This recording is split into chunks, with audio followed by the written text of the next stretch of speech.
Last week, we began to introduce our plans for the ARPA dollars. Our plans result from a comprehensive community process for gathering suggestions and proposals. Our aim is twofold: to help speed our recovery from the crisis and to transform the county for the future. We described a dozen initiatives we intend to bring forward to County Council, which should fulfill these goals. They include funds for a new food bank building, services provided by the Board of Health, inmate vaccine incentives, PPE, and cybersecurity. More ambitious plans include providing emergency placements for children, incentivizing brownfield cleanup, and developing a pipeline for the development of workforce talent. Today, we'll present 7 more proposed initiatives.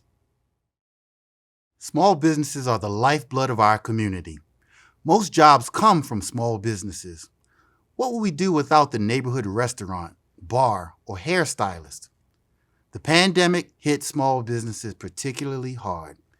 These businesses typically operate on small margins without significant reserves.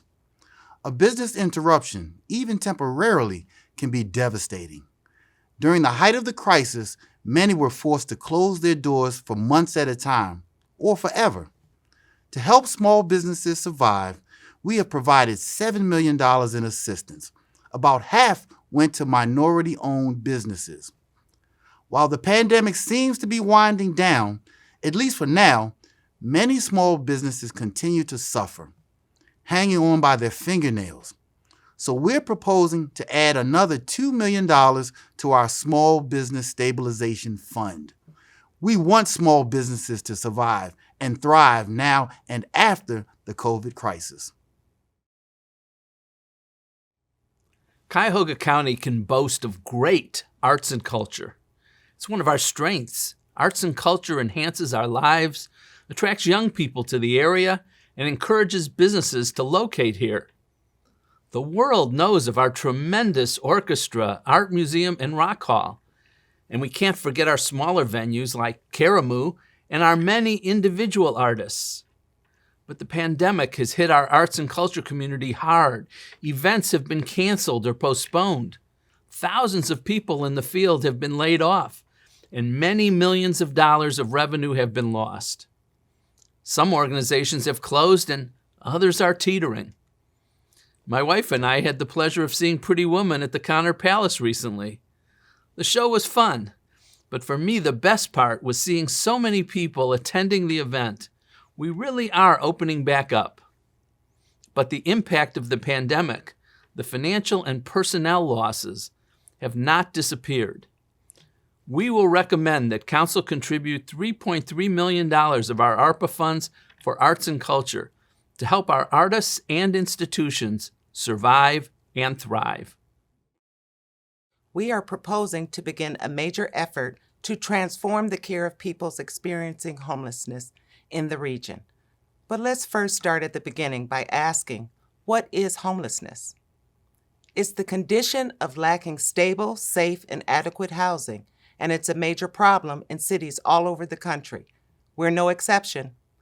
Thankfully, Cuyahoga and Cleveland are not in the top 10 or worst 10 for homelessness. In fact, out of 389 counties, we're ranked 53rd, which is better than Indianapolis, Atlanta, and Charlotte. But putting rankings aside, we have too many people who lack stable housing, and it's our responsibility to provide them with safe and adequate shelter. It's really tough to live on the streets and under bridges. People who are often homeless are often taken advantage of, harmed, and abused. For example, the news recently reported the shootings of homeless men in Washington and New York. What's the solution to homelessness? The city of Los Angeles recently addressed its homeless problem by just closing encampments. That's a really bad approach. We're better. The Cleveland-Cuyahoga County Continuum of Care supports 2 large homeless shelters, 2100 Lakeside for 400 men and Norma Herr for 200 women. Both are congregate settings with large dorm-like housing. That's better than people sleeping on the streets, but it's far from ideal. What's needed is major transformation of the homeless care system. Our goal is to provide modern, dignified, temporary emergency shelter, stabilize people, treat addictions and mental health problems, help them get jobs, and move people into permanent, supportive housing and affordable housing in the community. And we need to treat specialized populations like veterans, young people, and seniors with specialized housing and services. People, organizations, and businesses across the country depend on the electricity grid to keep the lights on. But the reliability of the U.S. power grid is becoming increasingly fragile.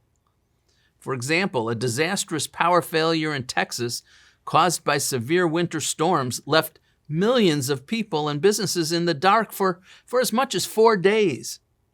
Hurricane Florence in North Carolina caused 1 million residents and businesses to lose power for up to 2 weeks.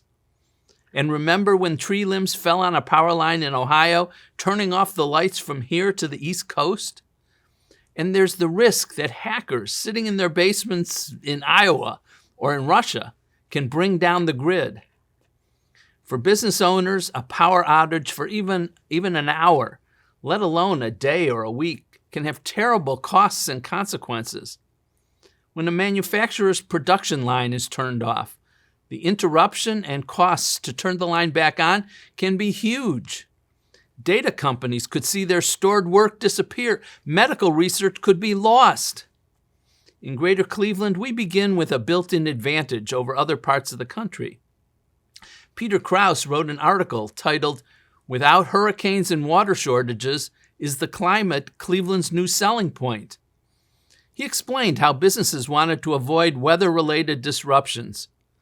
Krause ended his article quoting Ned Hill, professor of economic development at Ohio State, saying, "Welcome to Ohio, we're climatically boring." While that's a great start to attract businesses seeking reliable electric power, we can do even better by offering a unique solution, microgrids. Microgrids work like giant generators, allowing a business to keep electricity flowing even if the grid fails. By islanding off the main grid, hooking up to a microgrid can guarantee a business that it won't lose power for more than 5 minutes in a year. That's very attractive for many businesses that can't afford business interruptions and can be an awesome business attraction tool. And microgrids offer even more than reliability. They enhance the ability to use alternative green energy sources, and they can provide electricity at or below the costs of electricity provided by the grid. But most important is the reliability. By creating microgrids, we can offer the most reliable electricity anywhere.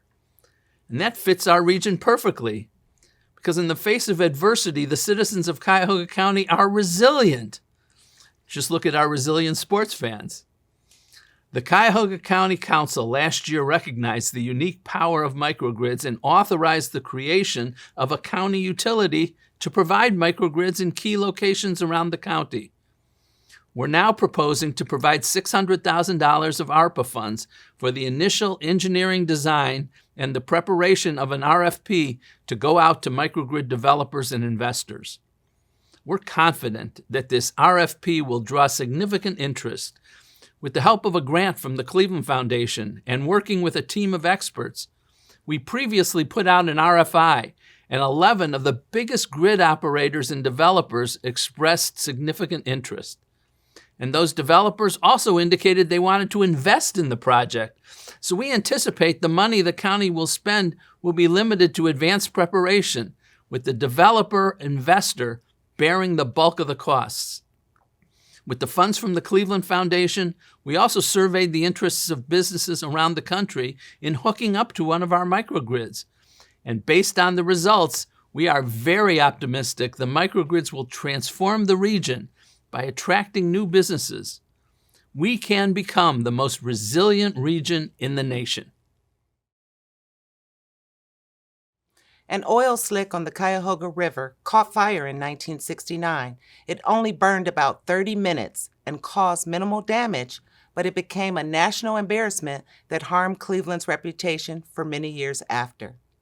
Now imagine what would happen if the hillside caved in and blocked shipping on the river for months or longer, resulting in the loss of billions of dollars of shipping revenues. I don't know if we'd ever recover. We can't let that happen. It's unthinkable. But if we don't take action now, it could happen.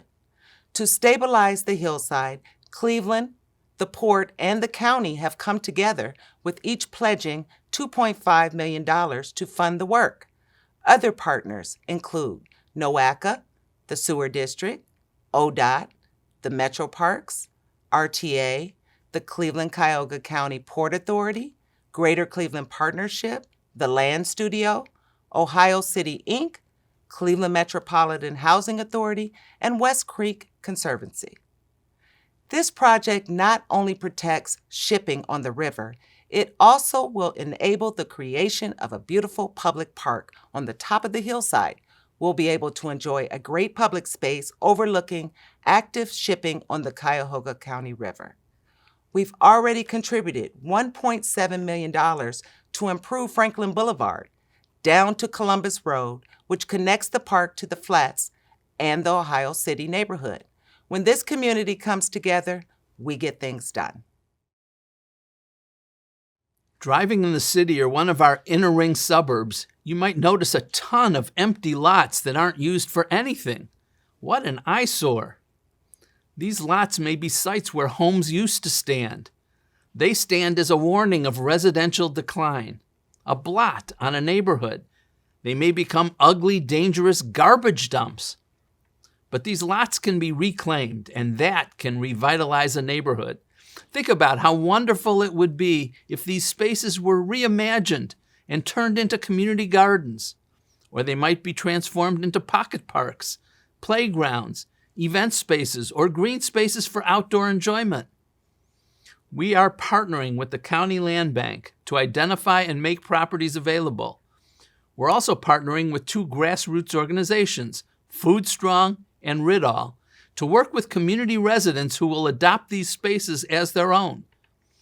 We're proposing to provide $400,000 for this vacant lot restoration project. This project can transform neighborhoods, bring residents closer together, beautify ugly street scars, and even turn vacant lots into financially viable urban use programs. Lead poisoning is a continuing health crisis for our kids. Over 80% of homes in Cuyahoga County were built before 1978. That's the year when consumer uses of lead were banned by the federal government. As the lead paint in homes gets older, it peels and cracks, and lead is released into the home environment.